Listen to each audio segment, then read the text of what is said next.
Quand j'étais enfant, j'ai souvent gardé les vaches. En fait, on n'avait même pas un troupeau. On était trop pauvres et on avait 4, parfois 5 vaches, mais parfois 3 ou 4. Néanmoins, je devais aller les garder matin et soir.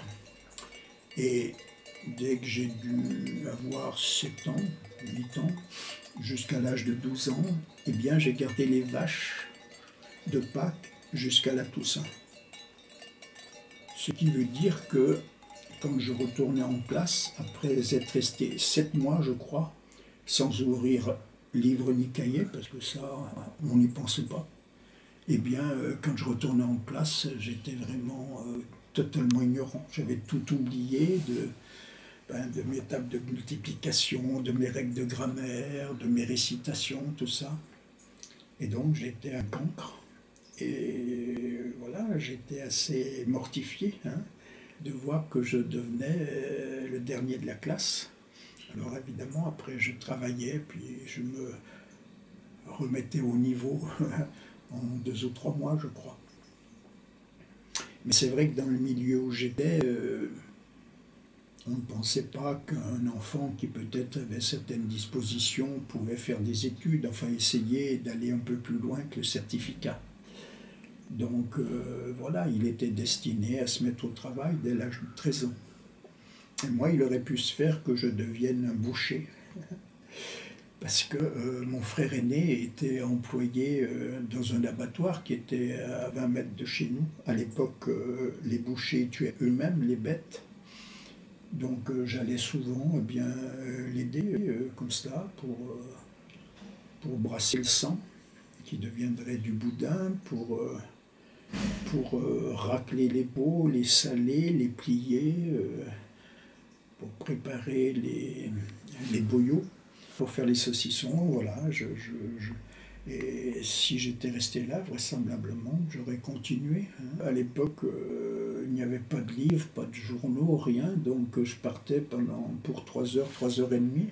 Derrière mes vaches, on allait assez loin du village.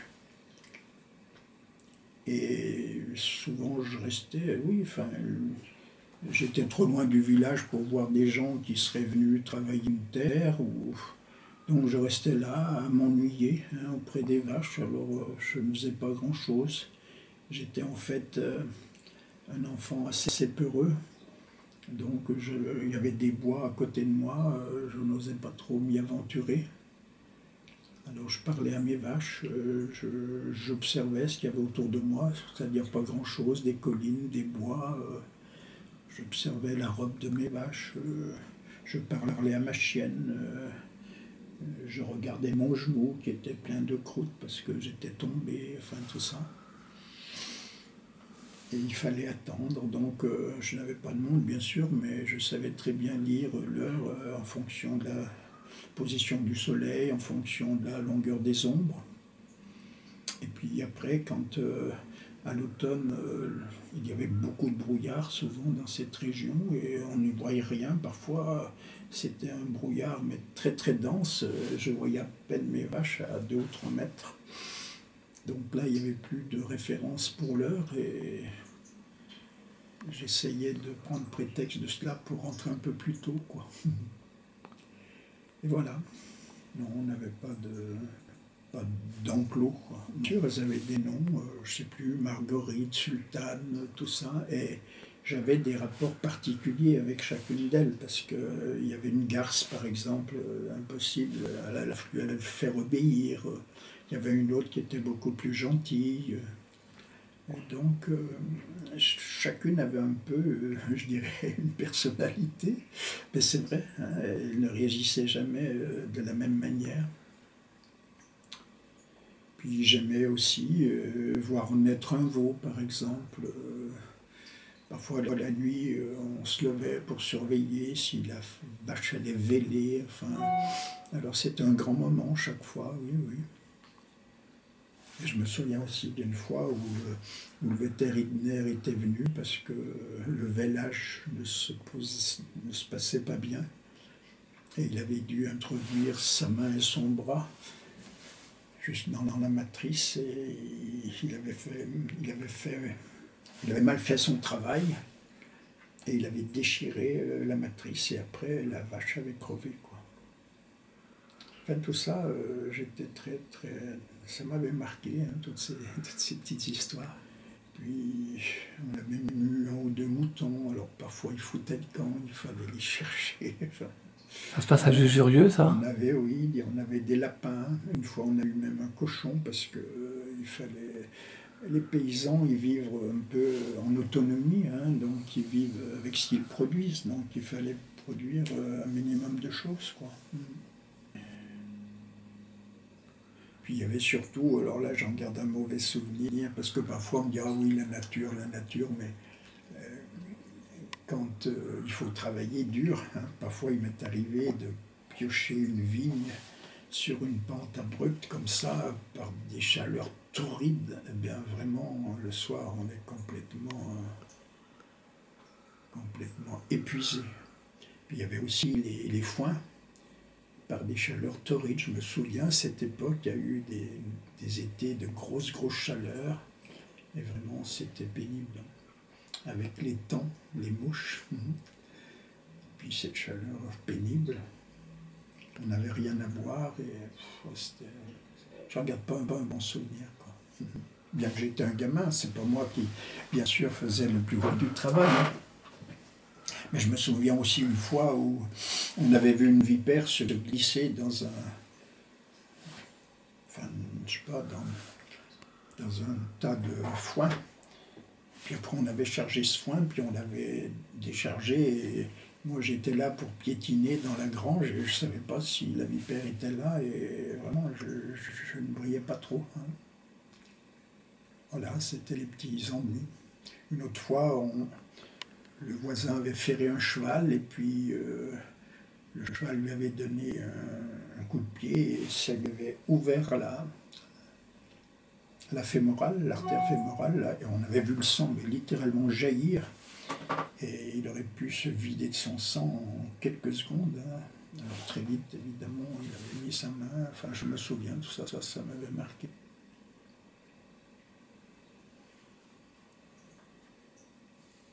C'était la vie des petits paysans. Mais je me souviens encore, je l'ai noté, je crois, du bruit feutré, hein, des giclées de lait qui coupaient la mousse qui se formait au-dessus du seau. Hein. Je me souviens très bien de ça. Qui venait de Suisse, parce que mes parents, donc, adoptifs, étaient suisses.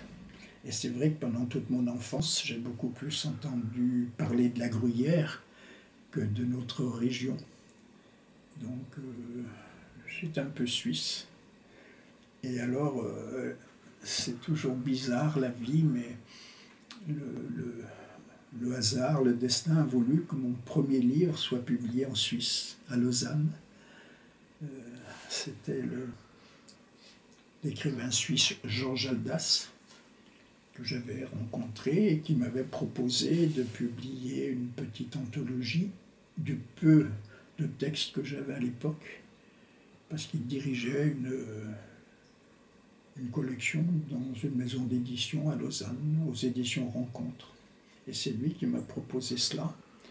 Et donc, pour moi, c'était un signe aussi un peu symbolique, publier mon premier livre en Suisse alors que je me considérais un peu suisse. Ils étaient d'abord arrivés à la montagne où ils avaient vécu d'une manière misérable. Puis après, ils étaient descendus dans ce village où la vie était moins rude, les hivers étaient moins rudes, et ils ont un peu mieux vécu. Mais enfin, c'était très difficile quand même. Maintenant que je vois cela, je comprends que c'était difficile. Mais quand on est enfant, bon, en fait, j'étais très heureux. Hein. Très heureux, mais très angoissé aussi, parce que j'avais toujours peur d'être abandonné. Hein. Donc, dès que je sortais de l'école, je courais pour voir si ma mère était là encore. Ouais. Mais j'ai été très aimé dans cette famille, vraiment, vraiment. Je n'ai jamais senti une seule fois que ça n'était pas ma famille, jamais, jamais. Donc après, tous les enfants, c'était mes frères et mes sœurs, quoi. Et c'est vrai que j'ai très peu vu mes frères. Je les ai rencontrés lors des obsèques de notre mère. J'avais 7 ans. Et puis je les ai revus pour le mariage de notre sœur quand j'avais sans doute 18-19 ans. Puis après, ils sont partis d'abord au Canada, puis aux États-Unis.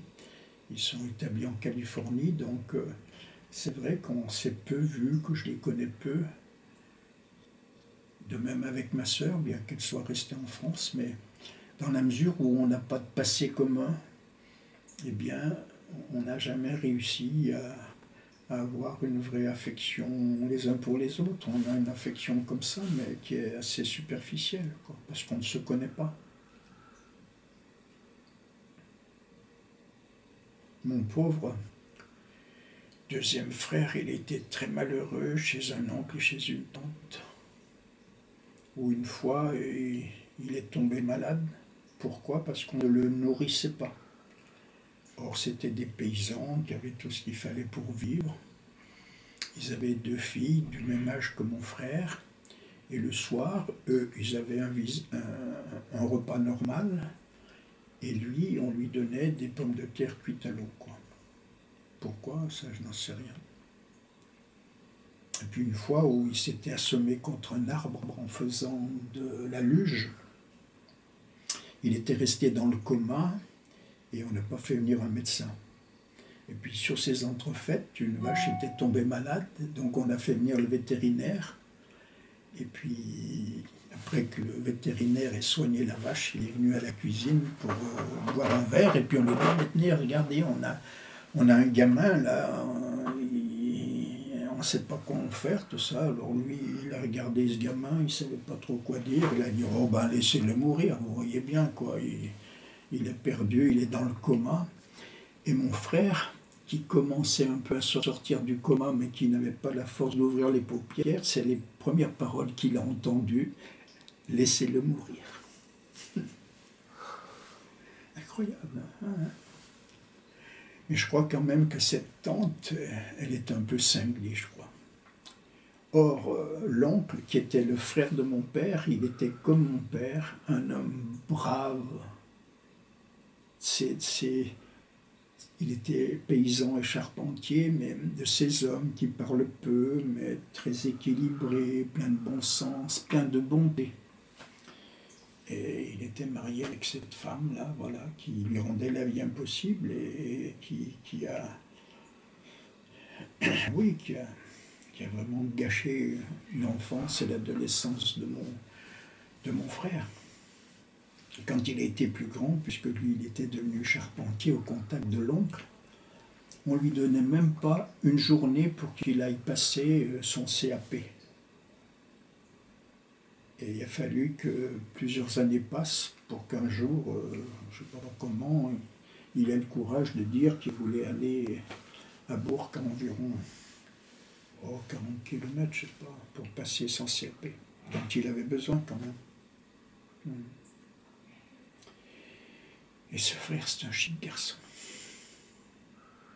Et donc dans ce petit village du Jorieux, même mon père était à 12 km. À vol d'oiseau, c'était peut-être à 5-6 km, mais il y avait la montagne. Et ma mère, donc, était morte quand j'avais 7 ans. Hein. On ne sait pas suffisamment que, pendant la guerre, pour complaire aux Allemands, le régime de Vichy a fait mourir de faim et de froid de 40 000 à 50 000 personnes dans les hôpitaux psychiatriques. Pendant longtemps, cette tragédie a été totalement ignorée parce qu'elle était occultée. Et on a commencé à la découvrir quand un interne de Lyon a consacré sa thèse à cette tragédie. Il a publié après, avec beaucoup de difficultés, cette thèse qui a pour titre « L'extermination douce ». Donc ma mère est morte de faim en 1942. Je l'ai su après par ma tante. Et après, on a un peu découvert tout cela, bien sûr, que ces gens, on arrivait à manger des bouts de couverture, des écorces et même de la terre pour tenter de survivre coûte que coûte. Et maintenant, on a assez de documents pour savoir qu'il en a été ainsi.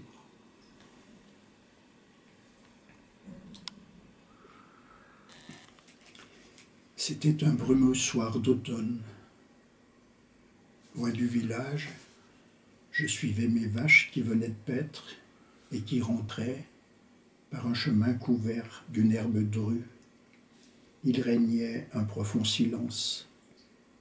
Je longeais une haie haute et sombre et j'entendais craquer de petites branches, crisser et tomber des feuilles sèches. Curieusement, si je m'arrêtais, ces bruits cessaient. Si je repartais, ils reprenaient. Étrange.